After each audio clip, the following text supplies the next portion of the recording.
The new Broadway musical, Buena Vista Social Club, is nominated for 10 Tony Awards this year, tied for the most nods with Death Becomes Her and Maybe Happy Ending. Welcome to MsMojo, and today we're breaking down the 2025 Tony Award performance and show nominees. Who's leading the race, who got snubbed, and which show-stopping numbers we're hoping take the stage. Musicals, plays, camp, drama, comedy, tragedy. It's all there. Before we get into any nominees, we have to say, we'd cover every category if we could. We all know that even the best performances wouldn't be complete without the writers, composers, and designers making the magic happen. To the theater community's talented writers, directors, designers, marketers, technicians, stage managers, actors, and audiences. Thus, we are here to honor many of them. But if we tried to shout out everyone, we'd still be listing names by the next 5 Tony Awards. So for now, we're spotlighting the performance and show nominations, and sending a big, well-deserved standing ovation to the backstage heroes who bring it all together. Here she is, boys! Here she is, world! Okay, cue the curtain. This season's lineup is anything but quiet. New plays like The Hills of California, John Proctor is the villain, and Oh Mary made waves. While musicals from Operation Mincemeat to Death Becomes Her to Maybe Happy Ending kept things gloriously offbeat. Meanwhile, revivals like Our Town, Gypsy, and Sunset Boulevard reminded us that old stories still have plenty to say. Why, everything's as if we never said goodbye.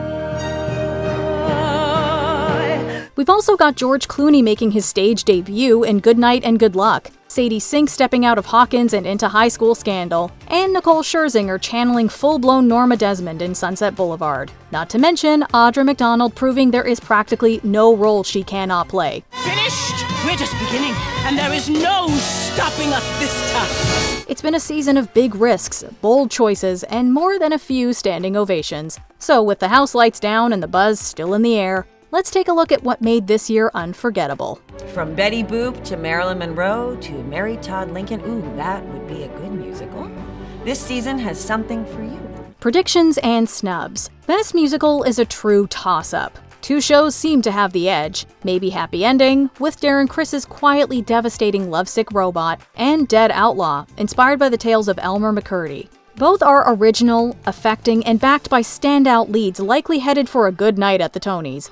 Here in the West, I start again, like normal people who falter now and then. However, when it comes to most nominations, it's a 3-way tie between Buena Vista Social Club, Death Becomes Her, and Maybe Happy Ending with 10 noms each. Here I go, tell me I'll be okay. By the end of today, I'm finally hitting the road. Death Becomes Her could sneak in on sheer star power. Megan Hilty and Jennifer Samard go big, bold, and brilliantly bizarre.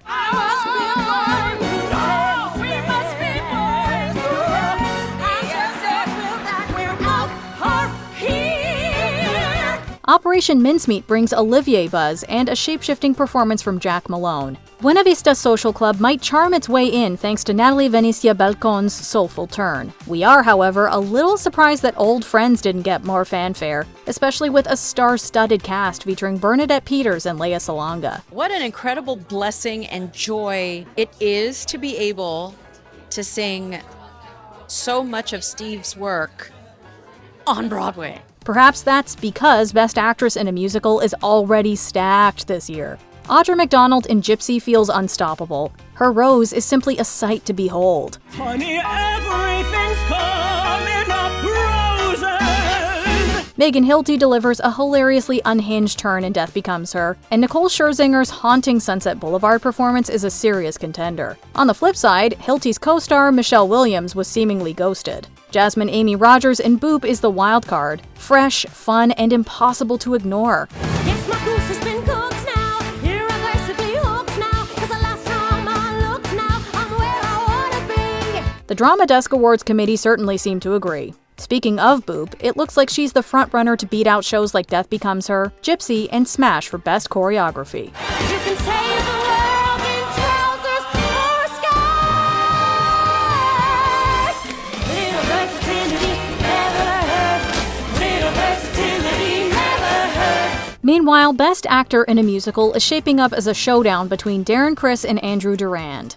Chris brings heart and thoughtfulness to Maybe Happy Ending, although his co-star Helen J. Shin has been left empty-handed. Unbelievable. I know. The patter of rain and somewhere a jazz quartet.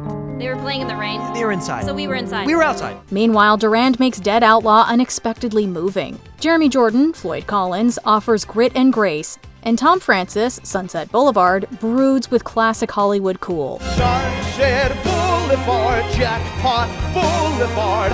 Once you've won, you have to go on winning. His co-star David Thaxton, however, will just have to cling to his Olivier a little tighter. James Monroe Iglehart also earned a spot in this race with his portrayal of Louis Armstrong in A Wonderful World. Chris and Durand still seem to be the ones to beat, but Jonathan Groff's Bobby Darin in Just in Time is closing in. I know beyond a doubt how we're feeling up here. My heart will lead me there soon. Over in Best Featured Actor in a Musical, Danny Burstein's Herbie in Gypsy could earn him a second win. If I sing B flat, we'll both sing B flat. We all can be flat. Are you kidding? Together.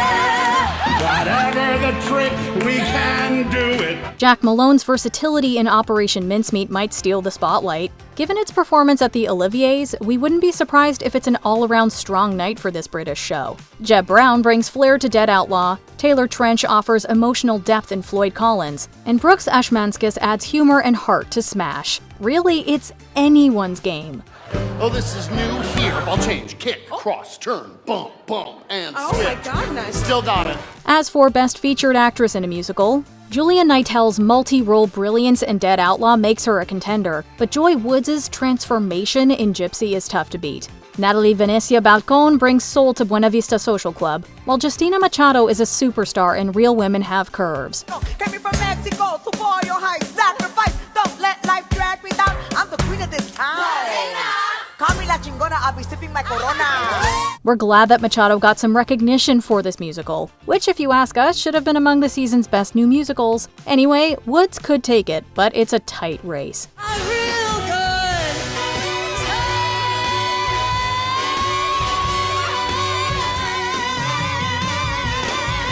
Now on to the plays. Oh Mary is having a bit of a moment. This absurdist First Lady fever dream has already racked up 5 nominations and feels like a crowd favorite. How would it look for the First Lady of the United States to be flitting about the stage right now in the ruins of war? How would it look? Sensational! It's not the most nominated play of the year. That honor goes to The Hills of California and John Proctor is the villain, each with 7. But it's definitely still in with a strong chance. Purpose is close behind. And while English might not take home the big one, it's still very much in the conversation, unlike Job, which was surprisingly snubbed. It's a psychological thriller about a tech company employee who's put on leave after a video of her goes viral and her conversations with her therapist. In acting races, Purpose star John Michael Hill has everyone talking. His turn as Nazareth Naz Jasper is heartfelt and grounded. He's up against serious competition. Louis McCartney, Stranger Things: The First Shadow, Daniel Day Kim, Yellowface, Cole Escola, Oh Mary, and Gabriel Ebert. John Proctor is the villain. We also wouldn't count out George Clooney, whose Broadway debut shattered box office records and came with some glowing reviews. Making Broadway history with the highest grossing single week for a play ever,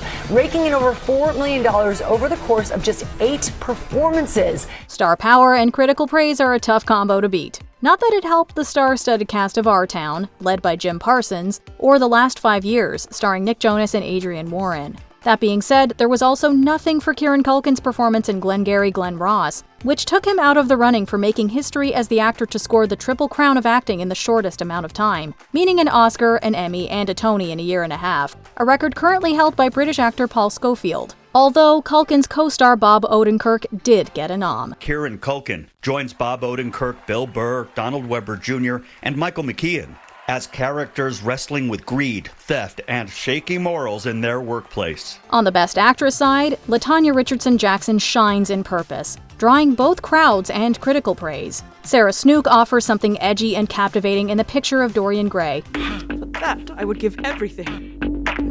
I would give my soul for that. I would give my soul for that. Laura Donnelly delivers in The Hills of California, and Mia Farrow is compelling in The Roommate. Sadie Sink continues to receive rave reviews in John Proctor, so she's certainly in with a chance. She's kind of labeled as a lot, or maybe the crazy one out of the girls. She's very eccentric, and over the course of the play, her complexities kind of come to life. Hey, stranger things have happened, like Idina Menzel and her musical Redwood getting chopped from Tony consideration.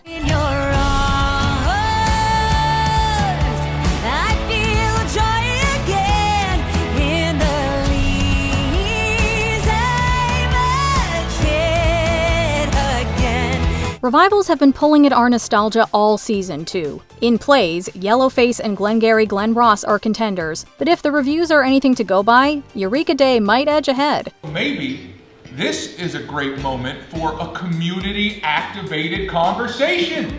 So let's all try and remember to keep our conversation supportive and truthful and helpful.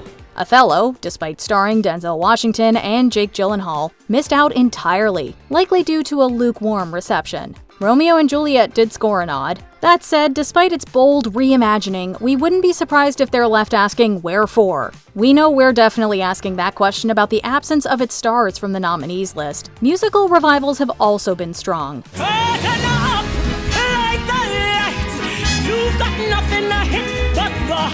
Voters faced a tough call between Floyd Collins, Gypsy, Sunset Boulevard, and Pirates the Penzance musical. Although David Hyde Pierce, Ramin Karimloo, and Jinx Monsoon were all left to walk the plank. And let's not even talk about Once Upon a Mattress getting snubbed. Seriously, not even one nomination. I confess it, I'm shy. Can't you guess that this confident air is a mask that I wear 'cause I'm shy? But with Gypsy and Sunset Boulevard neck and neck, it's anyone's guess. It does seem that it's either Rose's turn or Norma Desmond is finally ready for her close-up. Although, could Jasmine Amy Rogers surprisingly boop her way to the top? But God, I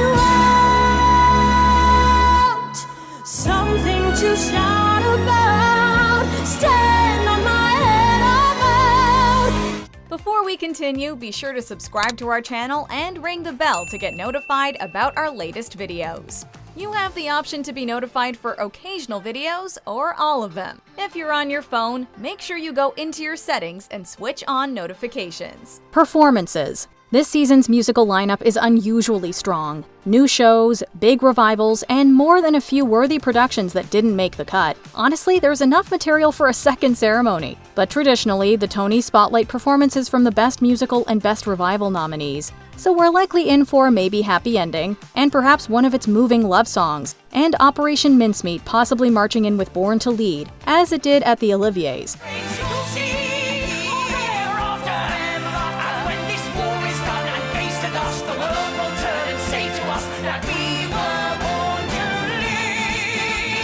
A few medleys wouldn't go amiss. Dead Outlaw, Floyd Collins, and Buena Vista Social Club all have great material to pull from. If Pirates is on the bill, here's hoping for a very modern Major General. I know the kings of England and I quote the fights historical, from Marathon to Waterloo in order categorical.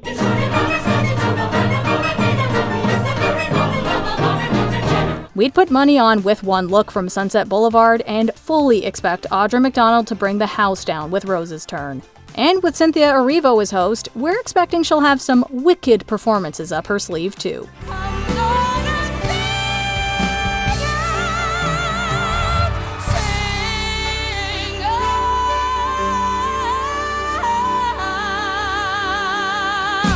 What are your Tony predictions, and which snub surprised you the most? Let us know in the comments.